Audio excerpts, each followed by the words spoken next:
Listen up, the ratings just came in for last month. We are #1. We just grabbed every key demographic. Super duper, gang. Yeah. Super duper. That's nice. Way to go. Neato, gang. Yes. Boy, that is good news.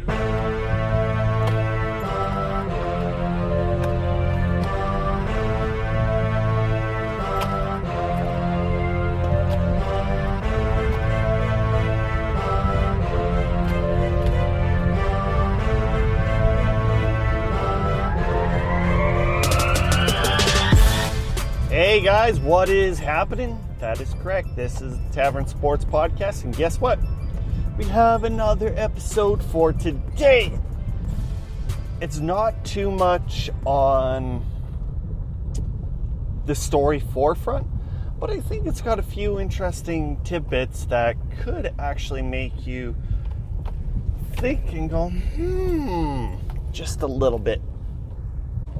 So let's get the party started because she's going to be a doozy one, temperature-wise. All right, first, this is going to be an update with the Norwegian handball team. Just in case you're new, they got fined 150 euros each for not following the, uniform guideline. You're thinking big time, unbelievable. But no, it actually really isn't that big time, whatever. It's something I find kind of stupid. So here's the gist of how it goes down. So the Norwegian handball team got fined 150 euros each because they wore shorts and not bikinis. And you're thinking to yourself, what? Yeah. So instead of having them wear shorts, they're forced to wear bikini bottoms. You go online, you look at all the comments, it's the exact same thing over and over again. That's racist. Or no, not racist, that's sexist, that's uncalled for, that's rude, get with 2021. And I totally agree. Why should it be okay for the men to wear shorts and not the females? This is the kicker. I seen the picture for the first time since I reported it in one of the early episodes. Oh, dang it, I didn't get it yet. It basically are, just to sum it up, bicycle shorts. Really tight. Men, I think they're a little bit more loose, but these shorts that these females wear, they look like this exact same material made for the bikini bottoms. They actually show more curves and enhance it than the bikini bottoms. So I don't know personally what's going on with this whole line of thinking. The one thing that I did find really interesting, and that's the reason why I'm bringing this up, is that the musician Pink is actually going to be offering to pay for every member of that team's fine. So I don't know how much it is in American dollars, but Pink is willing, like the artist Pink, is willing to pay for the fine for the Norwegian handball team. That is absolutely awesome. Most people don't realize that when it comes to the Olympics, these Olympic athletes, the only time they really get paid isn't through the Olympic Committee, especially like up here in Canada. Anything that comes is donations, sponsorships, things like that. That's how they make their money and that's how they survive. Otherwise, they're SOL. When I lived up about 2 hours north of where I was born and raised, I met a guy who was a really good downhill skier. He said that when he started at the age of 13, he was so good, they actually forced him to compete with 16, 17-year-olds, and he was pulling off the top 3 podium spots, first, second, or third. And I said, are you going to go to the Olympics? And he goes, I can't afford it. It's like, what are you talking about? He goes, I still have to train. So when it comes with the training, that's going to cost money. Finding the sponsorships, finding donations, it's just going to cost too much money and too much time to get everything paid for. And he goes, it's really not worth it. So I went, hold up. So you don't get paid? He goes, no. The only way that I'll get paid for any of my time and service is if I get in the top 3, if I get a medal. That's it. Then if you go and check out, say, Michael Phillips, the swimmer, Phillips, he got like $26,000 American for 1 gold medal. With all that time and stuff that he had training to get that good to be a part of the Olympics, really, is it really worth it? By the looks of it, I'm going to have to say no. So, this is going to help the handball team from Norwegian out huge. They don't have to worry about it if they accept it.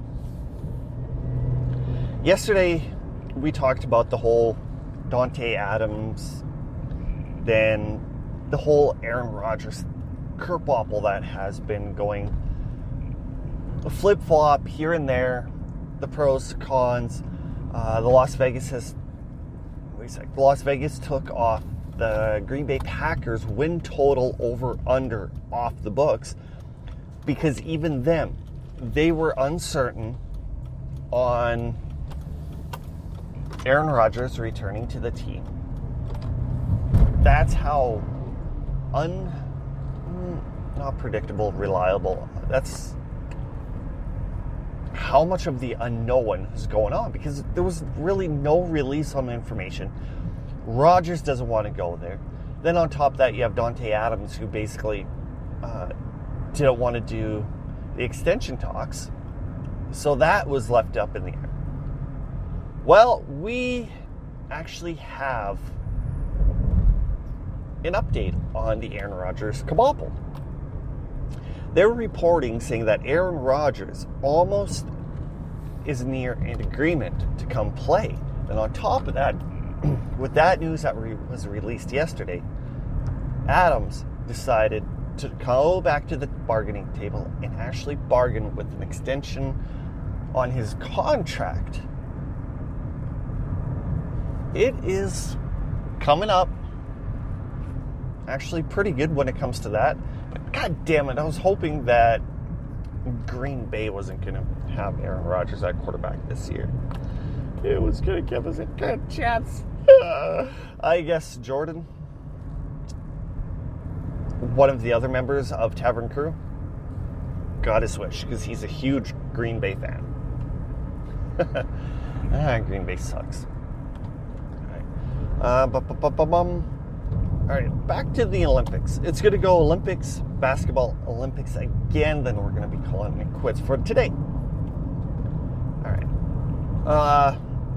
This has got to be one of the most unbelievable and unheard of story that I read yesterday. Flora Duffy wins Bermuda's first ever Olympic gold medal in the women's triathlon triumph. So when I seen that, Bermuda's first ever, I absolutely thought there was no way in hell that this was Bermuda's first medal ever. Like, I thought to myself, that's absolutely impossible. So of course, with today's day and age of technology, I typed in Google, and all the websites that I've gone to, this is an actual true stat and true story that this is Bermuda's first ever Olympic gold. Then the more I think about it now, that does make sense because I'm pretty sure there's other countries around the world that just doesn't have the population, doesn't have the funds doesn't have the facilities to train the Olympic athletes. So it does actually kind of make sense that Bermuda got their very first gold. But still, that's kind of hard to believe in reality that the Olympics has been going on for this long and got their freaking first gold. Oh, hell. Oh, wait, that's Jamaica who went bobsledding. Well then, sugar pie. All right. Excuse me. Let's head over to the CEBL, Canadian Elite Basketball League. I haven't got all the scores, but I do have to say the Saskatchewan Rattlers lost again. Well, in the last two games, they're 50-50. They're at 500. That's always a positive. And sometimes that's what you got to do. I'm actually pretty amazed on how popular the CEBL is. I think I'm one of the only sports shows in Saskatchewan that talks about it. Very interesting stuff. And finally, I seen this one today when I was filling up my water before I headed out to work. But Simone Biles was pulled out of the Olympics due to an injury. And you're thinking, Toby, what the hell are you talking about with all these American Olympic stories? You're sharing Olympic stories like the U.S. basketball team lost the first game in 24 years. Then there's this, then that, and this.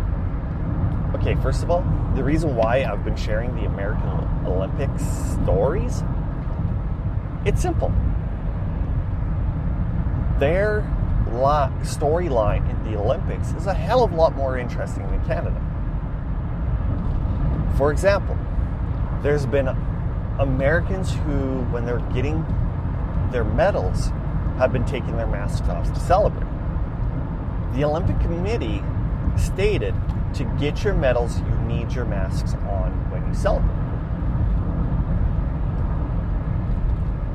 Interesting, right? Well, they've been taking them off. All right, you guys. I think that is everything for today. If you have any questions or comments, head over to bio.link/Tavern Sports for all the links to our website, Facebook, Twitter, Instagram, Patreon, Buy Me a Coffee, everything. So that place is a one-stop shop. If you don't want to head over there and you want to email me saying I got something wrong or that I'm a fool, an idiot, tavernsportsnetwork@gmail.com. Otherwise, you guys, I do have to say thank you for tuning in.